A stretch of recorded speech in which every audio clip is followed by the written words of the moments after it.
So I'm very proud to introduce to you Lynette Lewis and musical director from Crazy to Save, Mitch Kaplan, with their show From Crazy to Save.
The thing is, when you're weird, which probably pretty much all of you are, I saw a lot of you on stage and you were pretty weird. So you can relate. When you're weird, okay, things around you, people react around you, and you start to get a sense of that you don't quite fit in. When I was a kid, I remember one time I was walking home from school, and I'm walking home, and I thought, you know, if I walk like this, it'll make me look more petite. Hello, boys. I'm more petite. And but what was really weird, it wasn't weird really that I got this idea at 10 years old. What was weird was that I kept walking like that and thinking, I look more petite. And what was even weirder was I liked it. I started to notice that my legs were like crazy wheels in a cartoon. Beep, beep, beep, beep, beep, beep. And I'm saying to my friends, come on, it's fun. It feels really cool. They're like, go away, Lynette. No, it doesn't. And I realized at that moment in my life that I am a lot more fun than anyone else.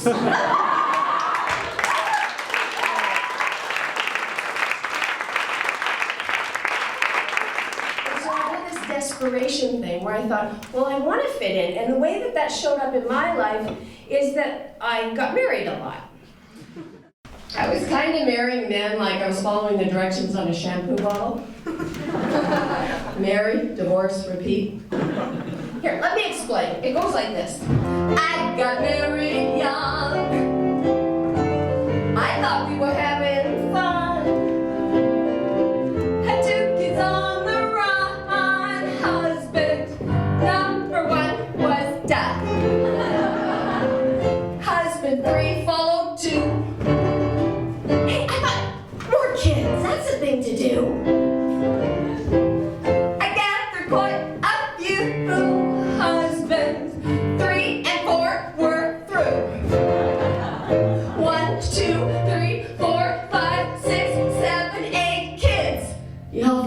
What a mess. 1, 2, 3, 4, 5, 6, 7, 8 grandkids. Did I mention this? Lived on hope, lived on tips. Yeah. How I got my kids was I adopted 6 of them. And I really did get married. Actually, I got married 5 times. I only could fit 4 in the song. And I had 10 grandkids. But that doesn't rhyme with 8. So, besides, the last ones are twins, and I wrote the song before they were born. So, truly. So anyway, so I got these kids. What happened was I adopted 6 kids. I already had 2. And we only have an hour here, so I can't tell you. Trust me, I have stories. And of these 6, 4 on the spectrum of autism. So now I've got a really big load of kids. And you can understand why, perhaps, every once in a while, I was a little desperate and thought some guy was going to come along and pay the bills.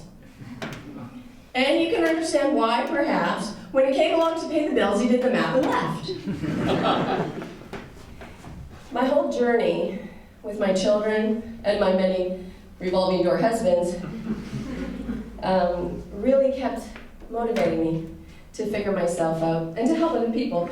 And so even though I wasn't all the way through, I was getting somewhere. I was healing, I was changing, I was reading everything I could read, learning everything I could learn, and then applying it to the kids.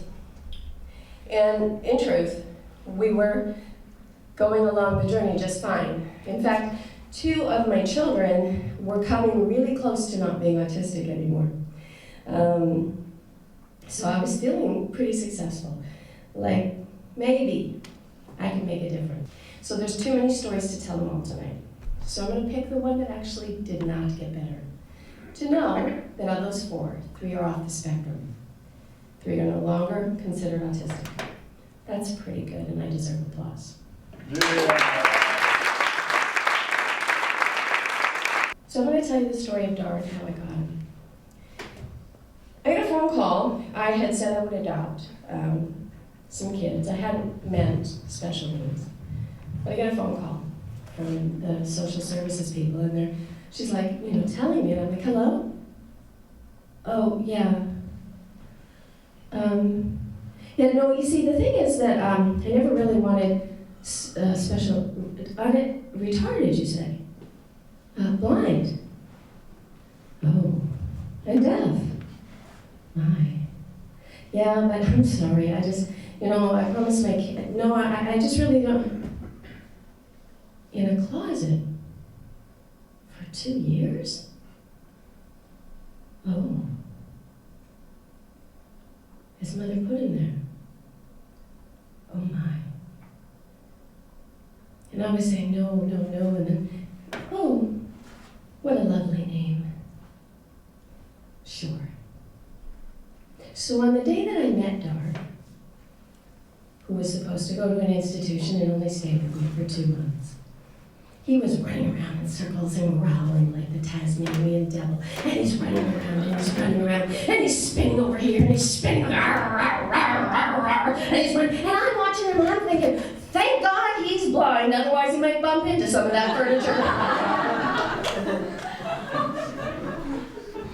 And I'm watching him, and he's throwing his body back in the question mark, throwing his body forward, and he's spinning, and he's spinning, and he's growling, and he's growling. And I'm like, that child is not blind and he's not deaf, and I suspect he might be the autistic that I've been hearing about in the back of my head.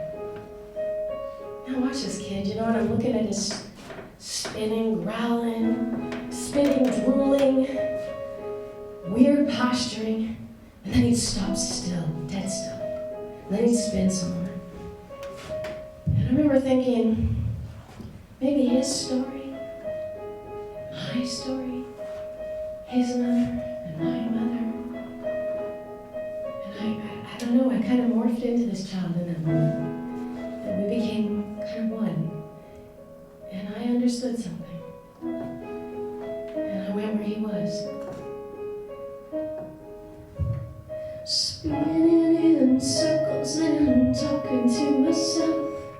Spinning in circles and talking to myself.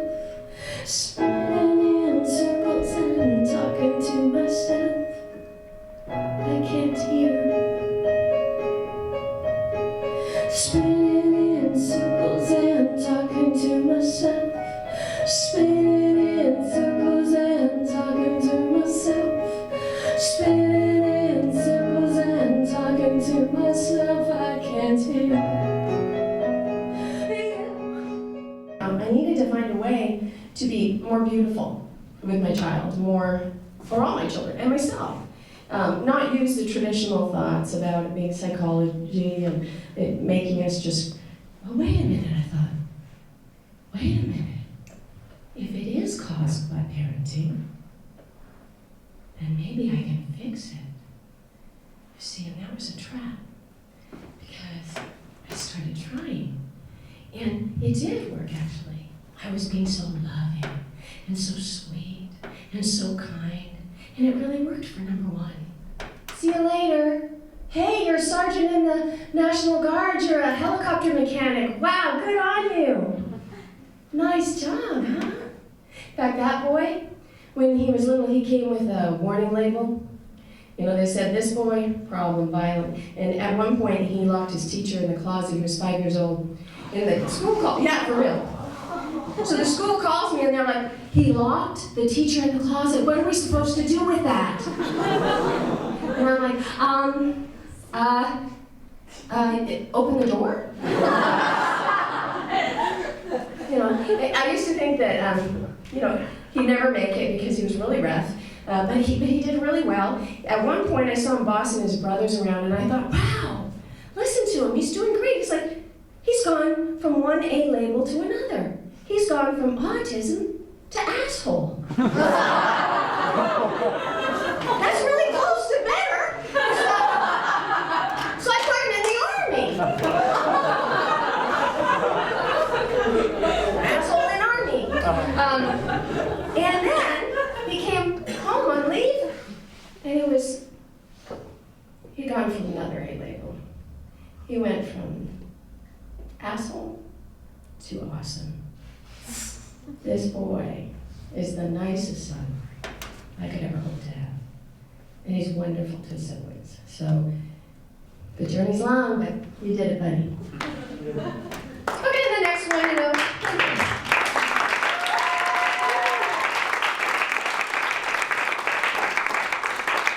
And this loving, sweet, encouraging approach is working for the other one. He was really cool because he used to only talk in car talk. If he wanted to give you a compliment, you were a Mercedes, right? If he wanted to insult you, you were probably a Ford.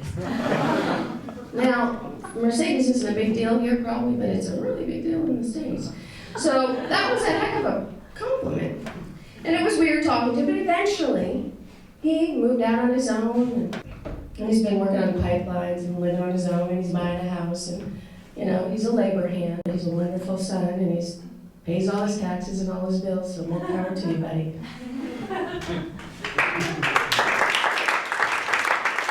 Everyone else is getting better. Rise almost better. Everybody, not dark. He can't talk. So I'm looking, and I've trained in this other method, and it's really worked out, but not for him, and I'm still trying to find something else, and I hear about biofeedback for the brain. And I think the science sounds like something that's going to work. It sounds similar to what I'm doing, only faster because it goes to the brain. No punishment, nothing. So I decided I'm going to try it. Now, before I tell you the story, there's some things you have to know about Dar. I mentioned his hands. He couldn't put the palm of his hands on you because I guess that hurt. So if he touched you, he always had his hands like this. He often had them like that anyway, but definitely if he was going to touch a person. And he always protected his chest area from being touched as well.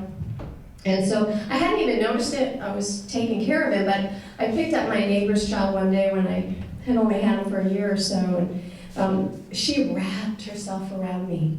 And I thought, oh, that's what Dar doesn't do. That feels so good. I've been so busy holding him, kind of trying to keep from dropping because he's doing this, that I hadn't noticed till that moment. And her arms and her hands were on my back, and I thought, oh God, if you could just make him do that, I won't ask for another thing. You know, I lied. But I meant it at the time. And so here we are years later, and I'm still looking, and I'm still trying to help him, and he still can't let me touch his chest area, and he still can't put his hands on you. And I hear about neurofeedback. Biofeedback for the brain and neurofeedback are the same thing. So I take him to the therapy, and I decide I'm going to commit a month to it. Now, when you have an autistic child or 4, you go through a lot of things trying to help them. Many things do not work. With Dar, almost everything worked for 6 to 8 weeks, and then he would regress. So we called him, the regressor. And so when I heard about this, of course, I'm thinking, okay, be still, my heart, maybe it'll work, maybe it won't, but we're going to try. So we do a couple sessions, and I noticed some little things, but I've seen little things before. And like I said, I'm expecting 6 to 8 weeks of little things and then it'll disappear, so I'm not getting too excited.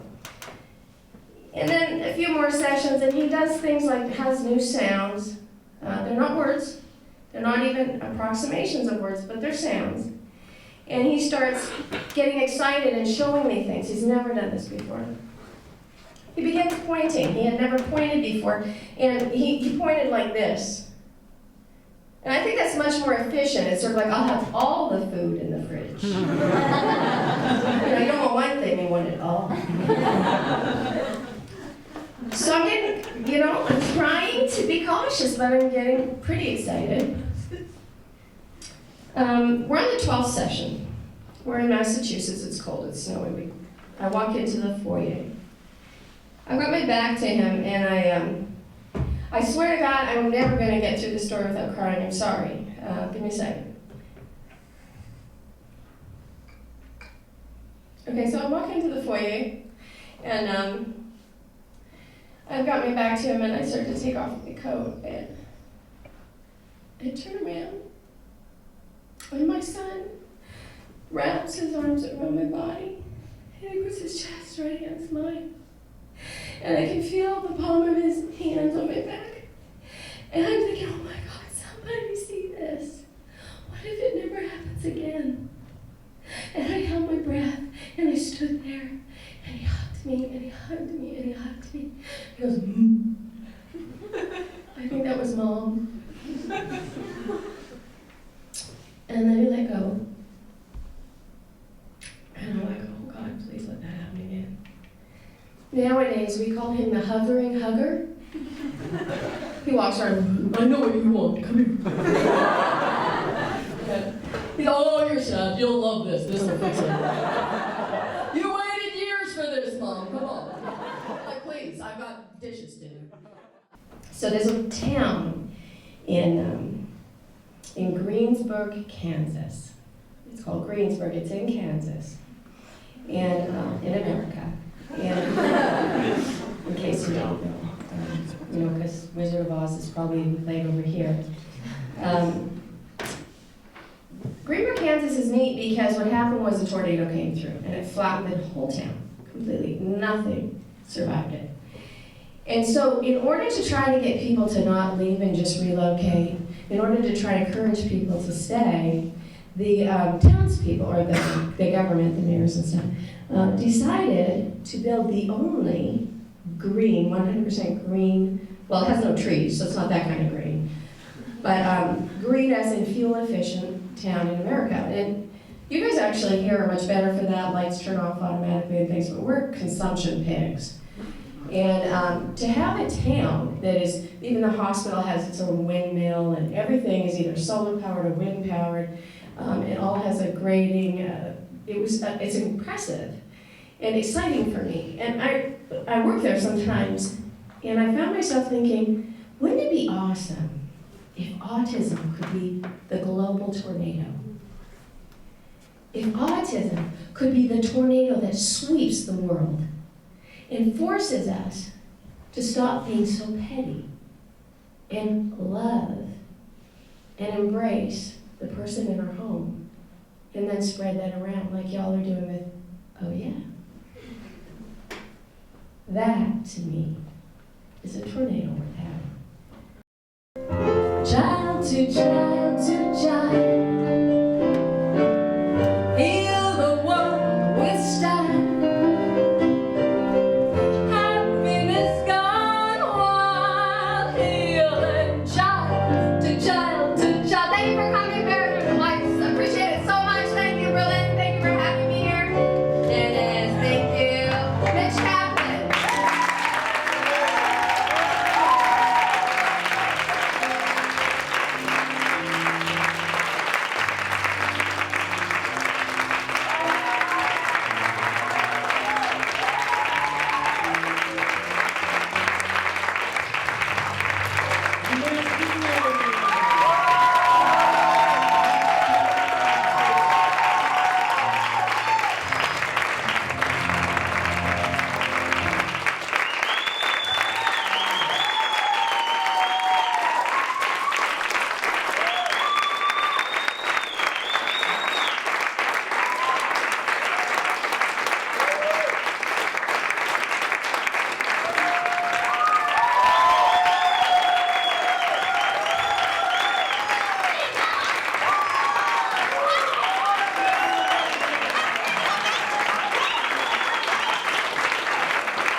autistic, not, right?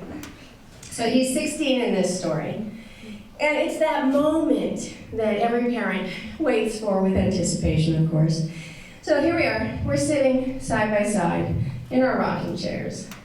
And we're looking at the fire. And we're rocking back and forth. And he says, this one can talk, by the way. Well, you never can be sure with autism. So. He goes, Mom? Yes, Ryan. What's sex? Oh, it's that time. So my belief at this point is that I should be very specific, honest, a little scientific so it gets over his head and he leaves me alone. So I started to explain it.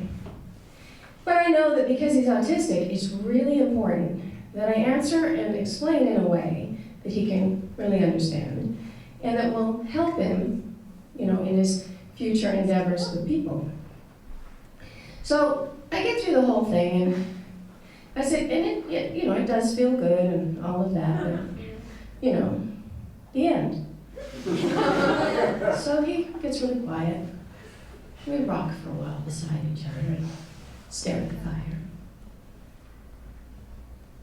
I could really drag this out. He goes, Mom?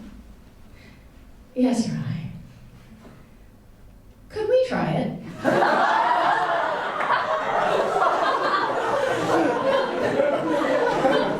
No.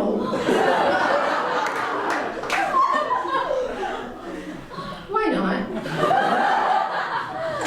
Now here's a moment with every child that might be difficult, but with an autistic child it's extremely difficult. It's very important that I don't emotionally react in any way that will make him want to ask this question in every public place we go into.